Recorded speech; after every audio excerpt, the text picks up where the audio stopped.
Mas uma vez feita essa contextualização da temática do serviço público, contextualização da realidade brasileira diante da temática do serviço público, é importante a gente tentar entender o que seria o serviço público na sua essência, né? Questão conceitual, questão semântica, questão de alcance dessa expressão jurídica, né? Lembrando que o profissional do direito trabalha com palavras, trabalha com institutos. A gente precisa se apropriar desse conhecimento para justamente conseguir interpretar e apresentar respostas aos casos concretos.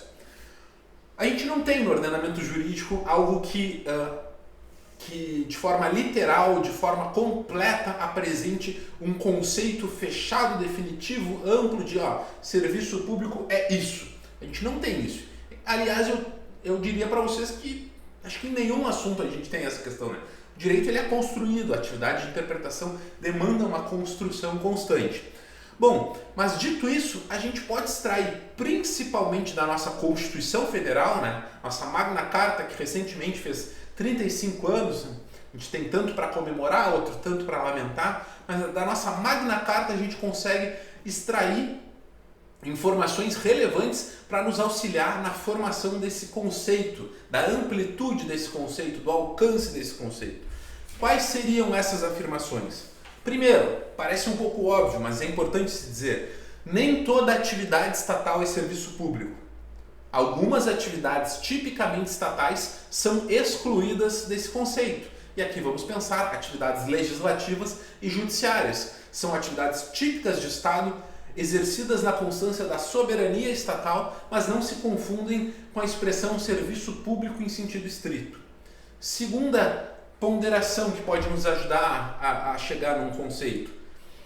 Nem todas as atividades administrativas são consideradas serviço público. Vamos pensar que exercício do poder disciplinar para um servidor que praticou um ato de infração, exercício do poder de polícia, exercício do poder normativo, de estabelecer ali via decreto, ou via portaria, ou via resolução, algum regramento infralegal para algum assunto. Isso aí não é um serviço público na acepção literal da expressão, né?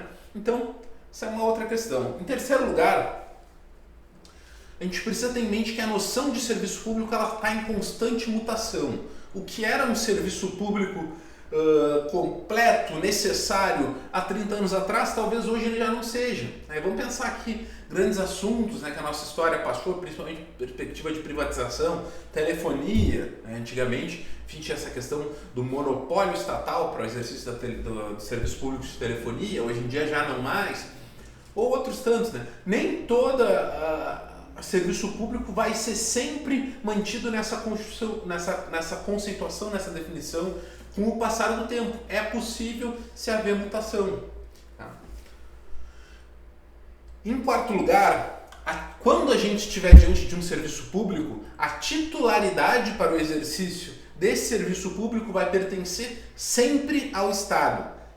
Então, reafirmo, a titularidade do serviço público é sempre do Estado.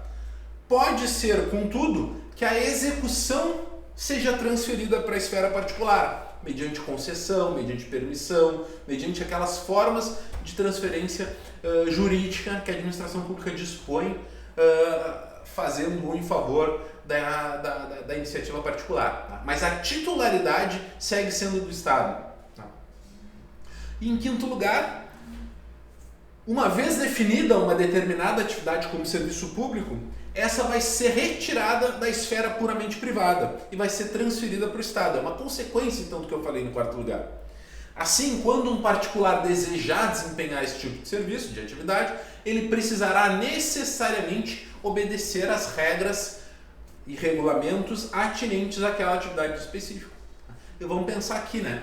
Provedores de internet, serviços de telecomunicação, são atividades plenamente possíveis de serem utilizadas, de serem criadas, estabelecidas e empreendidas na esfera privada. Se eu desejo abrir uma empresa que atue no ramo de telecomunicações, eu posso, desde que eu siga todas aquelas diretrizes da Lei Geral de Telecomunicações, das regras gerais da Anatel e assim por diante, né? Não há nada que me impeça, mas eu preciso segui-las. Por quê? Porque o serviço público de telecomunicação segue sendo titularidade do Estado, cabendo ao meu favor uma autorização, né? Uma concessão ou uma permissão para que eu a desempenhe. Dito isso tudo, gente, Aqui vou me guiar de um conceito trazido pelos professores Gustavo Scatolino e João Trindade, no seguinte sentido: serviço público é a atividade definida por lei, prestada pelo Estado ou por seus delegatários, a fim de atender às necessidades essenciais ou secundárias da coletividade, de forma gratuita ou remunerada, sob regime de direito público.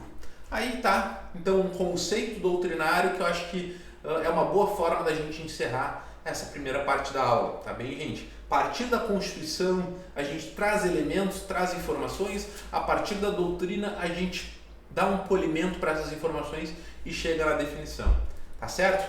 Um abraço e até a próxima!